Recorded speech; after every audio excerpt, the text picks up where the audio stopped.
Okay, I'm recording.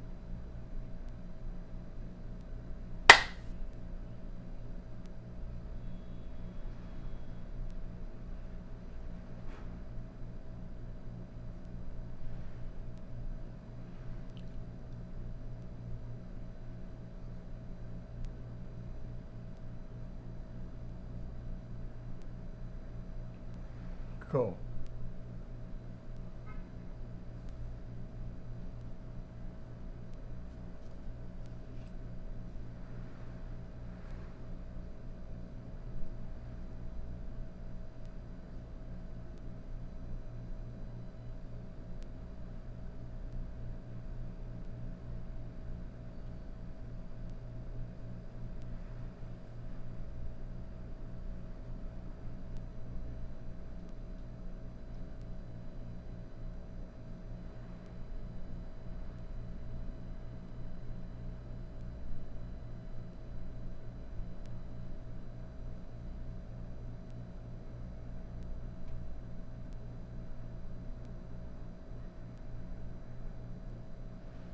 Hi, I'm Bill Gord.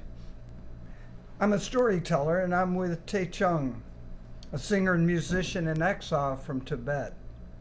And today he will be playing a singing bowl and a six-string drumsin as we share the Tibetan folktale called The Gathering Tree.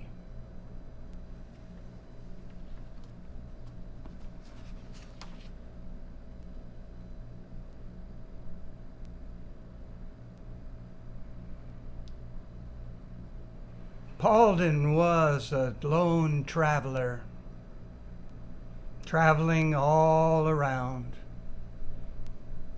over lands, over seas, the lone traveler. And the time of this story, he was just coming back to Tibet, into Tibet, into a forest, singing his songs.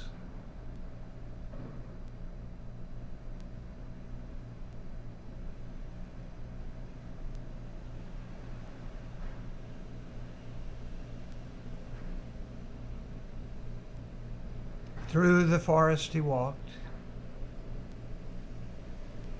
He felt at home.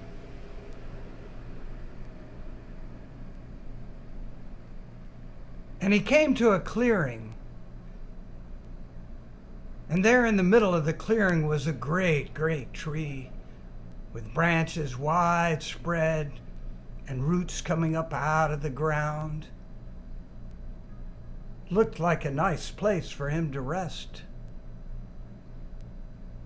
And he sat down amongst the roots and settled in. And he fell asleep. When he woke, it was getting dark. And he looked around, and whoa, lights. But they weren't candle lights or firelights. They were eyes, animal eyes, in the dark. He climbed up into the tree to look. Wow, so many animals, but only one of each. Yes, this was the animals' gathering tree. The animals of the forest gathered here every evening to talk about their days. The snow lion came and looked around at all the animals.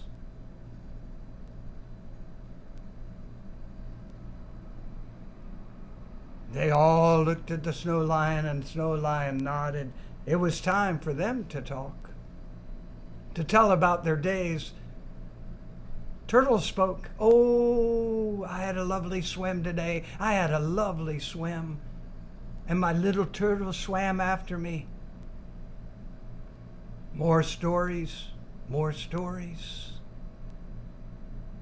Wolf talking. It was hard hunting today, hard hunting, but we did it.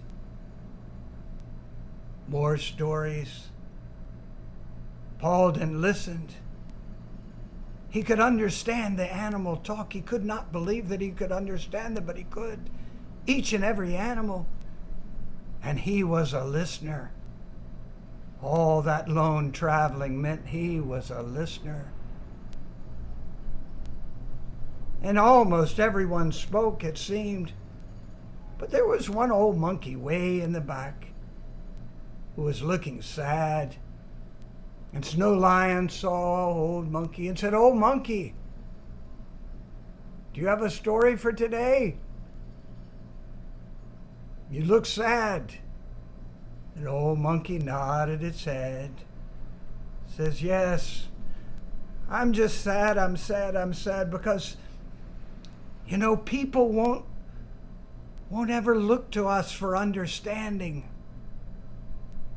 We know so many things and they don't know them.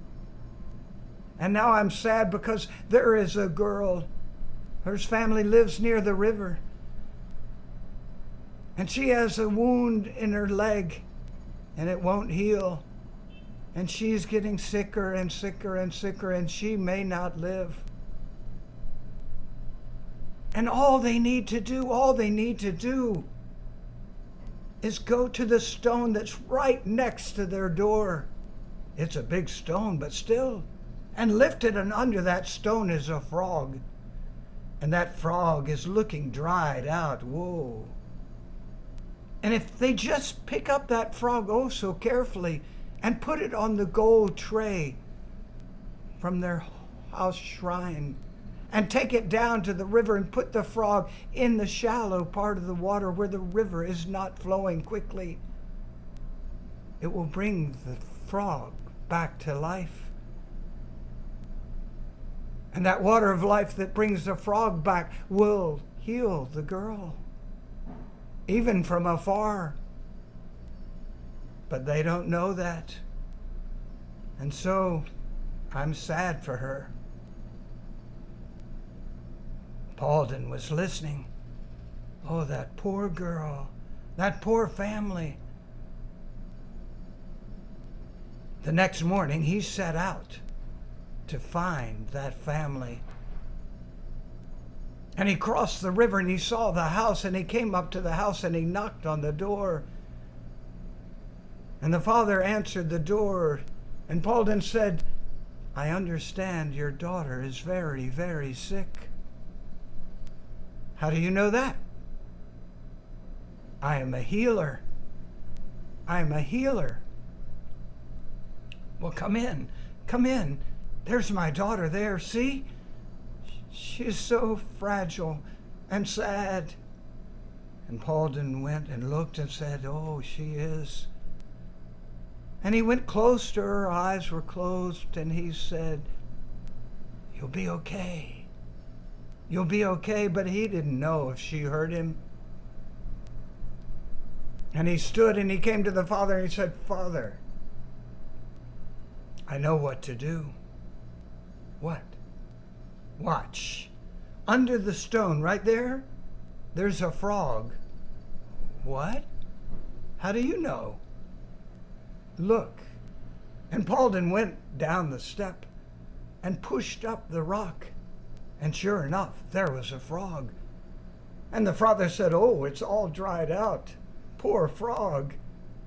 But you can take care of it. Now go into your house and get a white cloth and get the gold tray from your shrine and bring it out." And the father went in quickly and came back. And Paulden lifted the frog with the white cloth and placed it on the gold tray and handed it back to the father and said, "Now, take this down to the river. And when the water is not going quickly, put it in the shallows and watch and watch." And that's what he did. And when the frog touched that water,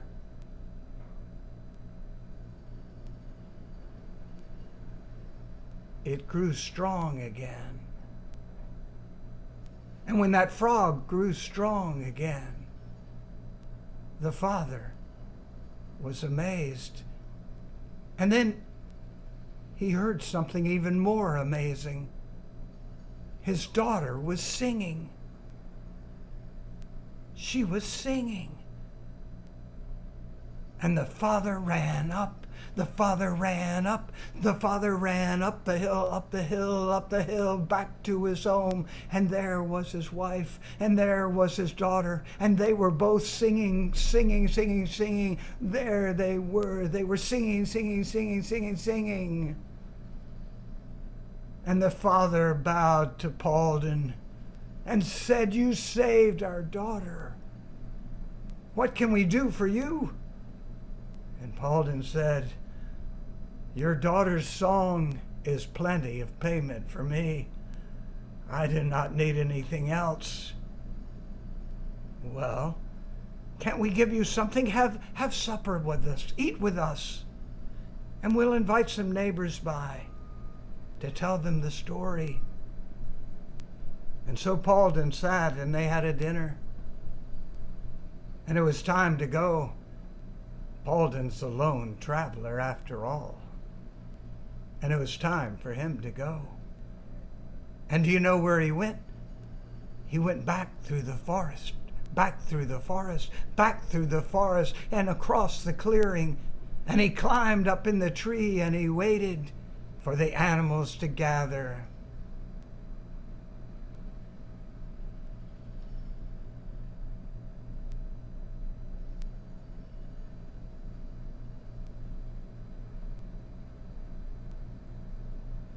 And sure enough, here come the animals. And there's the Snow King lion, looking out again across them, all the animals. And they have their stories to tell, one after another, after another, after another. And Snow Lion looks at Tiger and says, "Tiger, there's something bothering you." And the tiger said, "Yes, it's another story about people. You see, far from the river, there's a little village. And every day the people travel for miles and miles through the forest to the river to get their water, and then turn around and carry the water back. Day after day, so much time carrying water, carrying water, carrying water. So much time. And all they need to do, there's a great tree stump right in the middle of the village, right in the middle of the village. And all they need to do is push that trunk, that old stump out of the ground and dig 3 feet down, and they will find all the water they will ever need. But they'll never discover it. We've given them signals, but no. Paulden knew what he needed to do. And the next morning he set out. He went across that river and by the house where the little girl was still singing, and traveled through the forest, and he came to that village. And he went to a house on the edge of the village, and he knocked on the door. And the woman answered, and he said, "Could I have a drink of water, please? I'm a lone traveler and I'm thirsty." And she said, "Oh, I can give you just a little bit, but you see, we travel so far for water every day. We don't have much, just enough for our family, but I can give you a taste." And he said, "I know water. I know water. And there's water that is close." "What? There's water that is close? What do you mean?" "There is water close, right in the middle of your village." "What? In the middle of our village?" "Yes. But it will take more than you and more than me. I will need help." "Oh, we will give you help." And they all gathered around. That old stump is a big stump. And Paulden looked and said, well, we'll need a big rope, and we'll need 8 yak. They ran. They got the rope. They tied it around the stump. They got the yak. Pull, pull, pull, pull. And the stump was pulled out. And all the people gathered and said, water. But there was no water. There was no water. We thought you said there's water. Get your shovels. Each and every one of you, woman, man, child, anyone who can work. And they all came with their shovels. Dig! And they started digging. Digging and digging and digging and digging and digging and digging, digging and digging and digging. They dug. And suddenly, water came gushing out of the ground. Water came gushing out of the ground and filled up that hole that they had dug.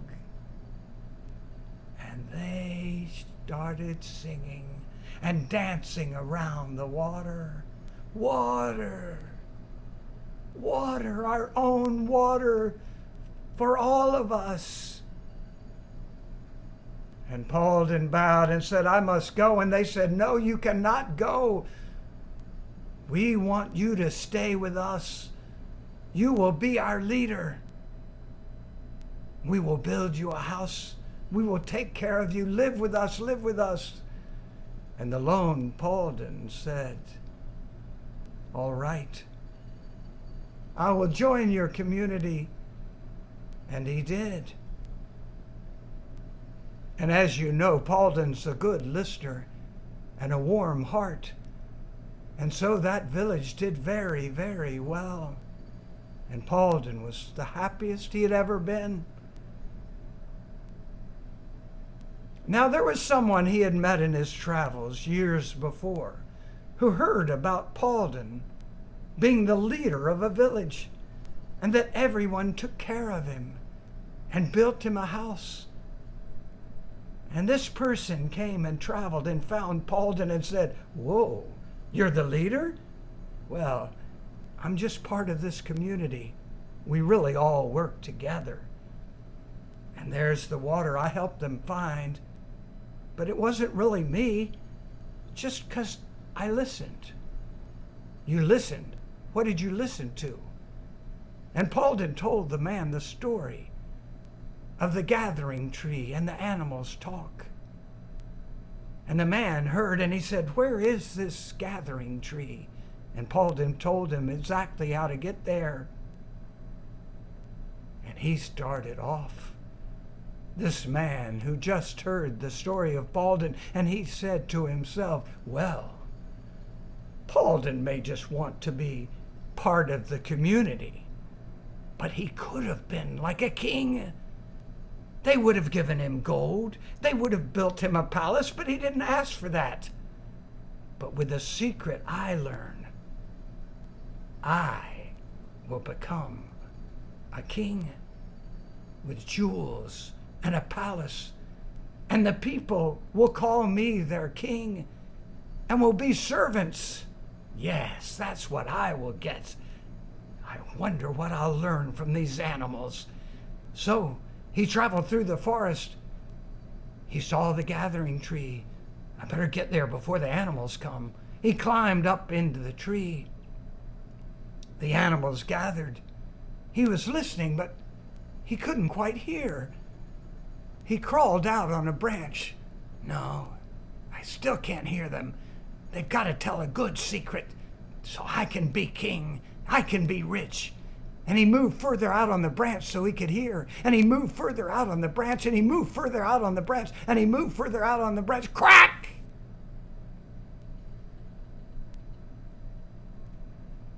And the greedy man came tumbling down. And all the animals looked.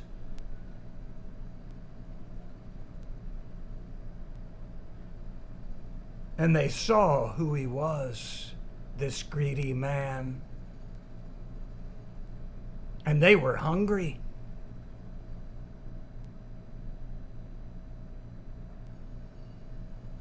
And that was that for that greedy man. And back in the village, Paulden was sitting, drinking some water, and listening to an old storyteller tell a tale.